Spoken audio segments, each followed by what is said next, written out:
As the great Stoic philosopher Epictetus once said, "No man is free who is not master of himself."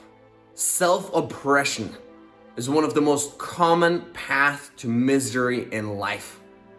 How many times do we play it small because the voice of fear inside of our heads whispers or sometimes maybe even shouts and screams at us to play it safe, to play it small, to stay where it's easy, where it's convenient, where it's known, to stay within the confines of what we've already experienced. It's why we, refuse to dance at parties when we really want to, out of fear of judgment of others.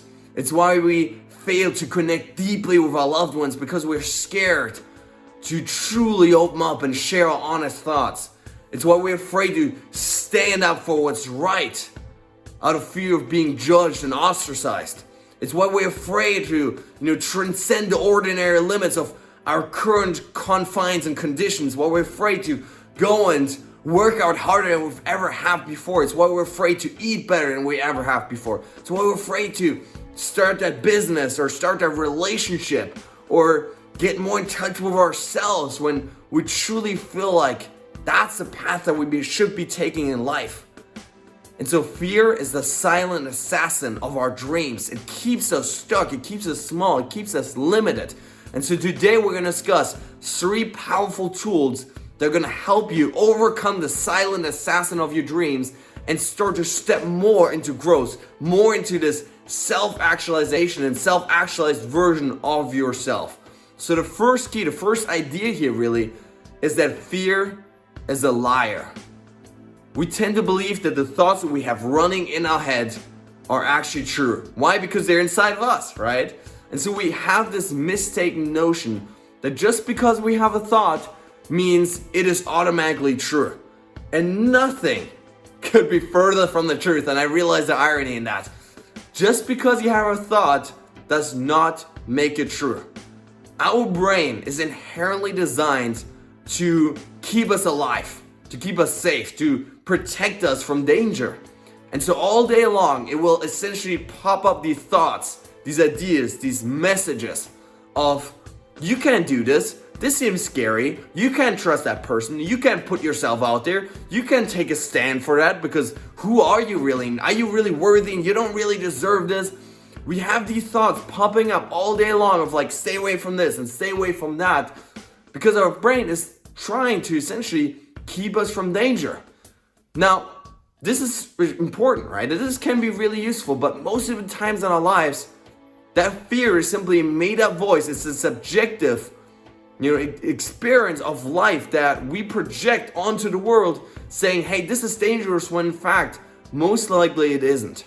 As Robin Sharma says, bad day for your ego is a great day for you. And so many times in our lives, what we're really protecting is not our physical body. It's really our ego. It's when we're afraid to stand up for, fear of being judged, right? It's an ego thing. And so what we want to understand really is that just because we have a fear does not make it a reality, does not make it an actually bad thing. It may simply be that our ego is afraid of getting hurt, and that's not necessarily always a bad thing. So that's the first thing. Just because you have a fear, just because you have a negative, self-limiting thought does not make it true. So what do we do then? How do we go about overcoming these thoughts? And when we realize, hey, they're simply made up. These fears, these doubts, they're simply illusions of the mind created to, artificially protect ourselves and our egos. How do we go about overcoming them? Well, the process is very simple. It's mental replacement. If you think about the difference between an athlete and a non-athlete, between a smoker and a non-smoker, between someone able to connect very deeply with their loved ones and someone not able to do that, between someone that fearlessly jumps into, and courageously jumps into the fire like a firefighter and someone running away. What's the difference? It's self-talk. It's how you think about the specific situation that you're in. For me, for example, I've been an athlete my entire life. I've run pretty much every single day over the last 10 years. I work out once or twice every single day. And so how do I think about running? Well, I think it's the greatest thing in the world, right? I think it allows me to, connect with other people, to discover new places, to push my comfort zone, to create more energy and more happiness than virtually anybody else in the world. It allows me to just become the person, the man that I want to be. And so yet, how does someone that hates exercise think about running? Well, it's painful, it's sweaty, right? It's disgusting, right? You may not know. You don't have the perfect training plan, you don't have the perfect shoes, right? There's all of these limiting thoughts that keep you stuck. And obviously, if you compare the two types of self-talk, one of them is gonna make you work out more, while the other is gonna keep you from working out because it's the most painful thing in the world. What we associate pain and pleasure to dictates what we move towards and what we run away from. And so one of the most powerful things you can do in your life is to analyze your self-talk. To study yourself essentially and figure out what are you saying to yourself right now that keeps you stuck, that keeps you limited, that keeps you playing it small in that safe version that you've been in the past. What is that? And you can make, by the way, here 2 columns. One with all the negative stuff that you're saying to yourself, all the self-doubts of I'm not good enough, I can't do this, I can't handle this, I don't know how to do this. And then on the other side, what you want to do is you want to mentally replace the negative stuff with something positive instead. So the best metaphor I can give you here is if right now I tell you, if you imagine your fears as a golden crocodile and I tell you, do not think about, I repeat, do not think about the golden crocodile, aka your fears. What do you think about in this moment? Golden crocodile, isn't it? Because your brain cannot think in these negative terms. You cannot say, do not think about the negative stuff. Do not think about your fears. What your brain will be focused on is your fears. And so what you want to do instead is you want to mentally replace the golden crocodile, the old negative limiting story, with something positive instead. And so right now, for this moment, think about the most beautiful, elegant, strong, pink elephant you've ever thought of in your life. Right? Think about the most beautiful pink elephant you can imagine. Right now, what do you focus on? Probably not the golden crocodile anymore, right? You focus on the pink elephant. Why? Because of mental replacement. Instead of saying, I don't want to think about the negative stuff anymore, what you're saying is, I do want to think about the positive, beautiful stuff. And so this is where the second column comes in here, right? You figure out the positive vision of yourself, of your life, what you want to focus on, what you want to think about. I'm strong, I'm courageous, and what a beautiful opportunity for me to push my comfort zone. What a beautiful opportunity for me to really figure out what I'm truly made of, to inspire others, to stay strong for my family. Whatever it is, you want to use that process of mental replacement to go away from focusing on fear to focusing on who you truly want to be. And so that's really the next key here. And the last thing I want to share with you guys is simply romancing your discomfort zone. We human beings, we essentially have 2 motives for action: approach or avoidance, meaning get closer towards something or run away and avoid it as much as possible. And so what happens then is these are essentially signals to our brain about the danger that we experience outside in the world. When you avoid something deliberately over and over and over again, that is a signal to your brain that whatever I'm avoiding must be incredibly dangerous. Therefore, run away again and again and again. And so you can imagine your fears as a fire and time as the wood. The more time passes, the more wood we throw into that fire, the more it grows and grows and grows. And so what happens then when you keep running away from things, the fears become bigger. And so the way to overcome that, to change that trajectory, is by instead of avoiding it, we want to start approaching our fears. And this process has been around in psychology for decades now. If you're scared of something, the way to overcome it is not by avoiding what you're scared, by actually approaching what you're scared of.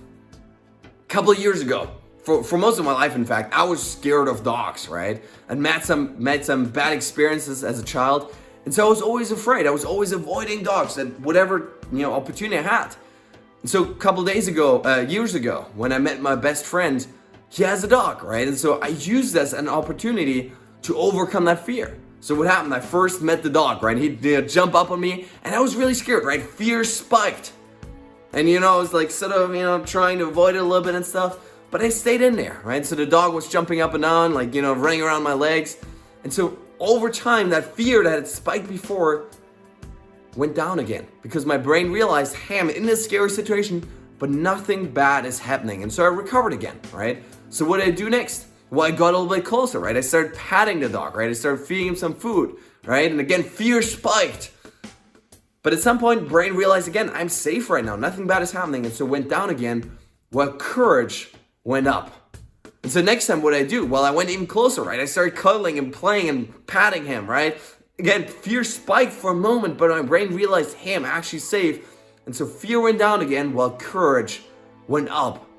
And that's really the process of romancing our discomfort, or growth zone, as I like to call it, right? The more often we get into that experience of, hey, this feels a little bit scary, this feels like uneasy, it feels uncomfortable, your brain will realize in those moments, hey, I'm actually okay.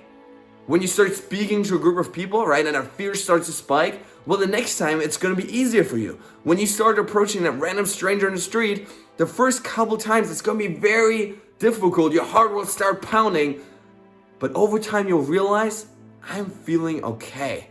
And so what you want to do over and over and over again is simply approach the things that you're scared of, to enter the forest where it's darkest, to fight that dragon essentially over and over again, because as a result of that, the fear does not only grow smaller, but you actually grow stronger.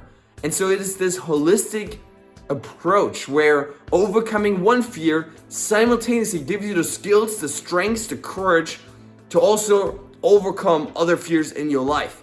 And so right now, I want to challenge you to not just listen to this video, but to pick one fear in your life that is currently holding you back. It might be the fear of public speaking. It might be a fear of going to the gym, for fear of like, I don't really know what to do there. It might be the fear of connecting deeply with your loved ones and sharing your honest truth.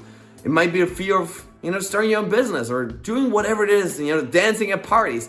And I want to encourage you to start using these three keys to, first of all, understanding that fear is a liar, that it's a subjective expectation or subjective reality that you've created. And if you've created it, if you've created this figment of your imagination, you can also destroy it and shatter it.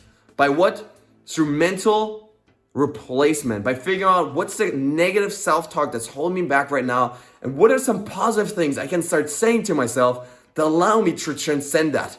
And then lastly, what you want to do is you want to start approaching it. You want to start romancing your comfort zone. You want to start getting in there as much as possible, because the more time you spend with your fears, the more they're going to be diminished, and the more your courage and your strengths will soar and rise. And that's my challenge for you guys today. Hope you have a beautiful day, and see you soon.